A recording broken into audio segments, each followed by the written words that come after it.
Well, Sacramento and the surrounding areas are fourth in the nation for trafficking. One nonprofit is working now to educate families on the warning signs online and, of course, in real life. Ken Burns is the founder of Drive for Impact Foundation. They're hosting a free event this weekend to spread awareness. He joins us this morning. Ken, good to see you. Great to Thanks be here for being again. here. Thanks for having us. Tell us about this event and why it's so important right now.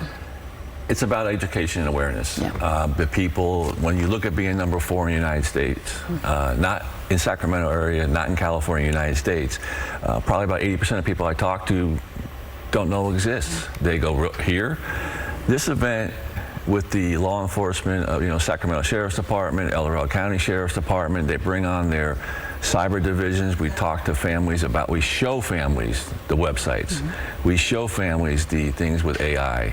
We give them all the tools to look at things. Yeah. So that's the most important part of it. The other part is we have a panel discussion afterwards where basically it's a lot of survivors. And my biggest thing with survivors is they're showing that they were able to get better. Will they forget what happened to them? No, but they're college educated. They're actually talking about what happened to them, which is helping for other people as well. So it's a really huge education opportunity for people. What are some of the specific tools that families can walk away with? Well, they're gonna see every single website out there, and every single website is gonna be broken down. We have a situation where we had a 44-year-old sheriff who made himself look like a 17-year-old boy. Wow. We show the correspondence between him and a 14-year-old girl. Wow. By the third day, she went and met him at the park.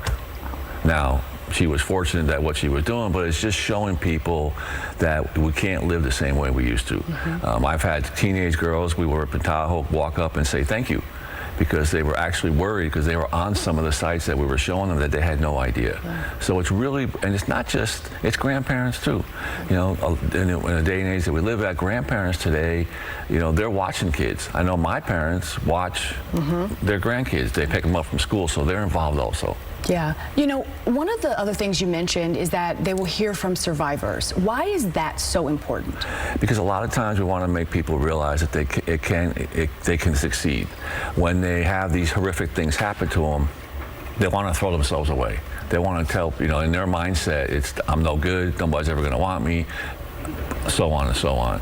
We have people there that have been through some really rough times. They're now married, they have kids, they have good jobs. So that's what's important for us, for people to see, okay, I can get better, and the help is there to get better. You're not forgotten about by any means. What's one tip that you would give to our viewers this morning, people who, for some reason or another, may not be able to get there tomorrow? What's one thing you would say to them that they need to be doing right now to protect these kids? They just need to become accountable. Parents need to be okay to be that parent.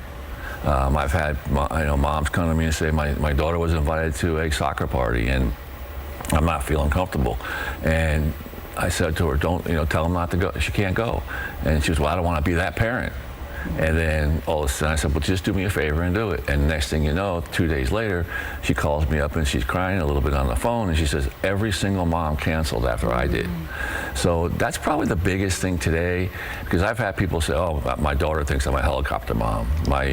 Everybody has these preconceived notions of protecting them is being mean. And it's not today. Yeah, you have to be. You have to be involved to protect your kids. You have to be okay with it.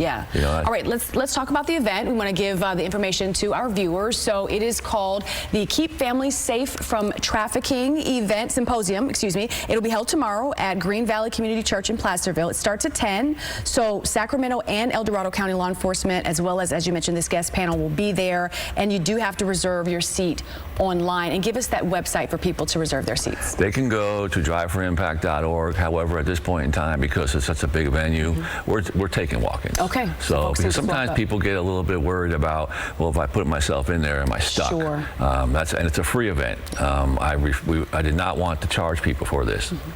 Including they get a lunch, so we provide lunch for them. So there's no, if they don't sign up, don't hesitate. We're still taking people to come in. We're expecting a lot of walk-ins anyway, because I've been around with passing different things. People ask, So no. But very, very important for sure. Absolutely, 100%. They would walk out of there.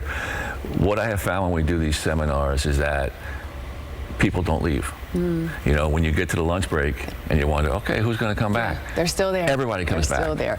Always good to see you. Yes, Thanks for you being as with well. us today. Thank you for your time.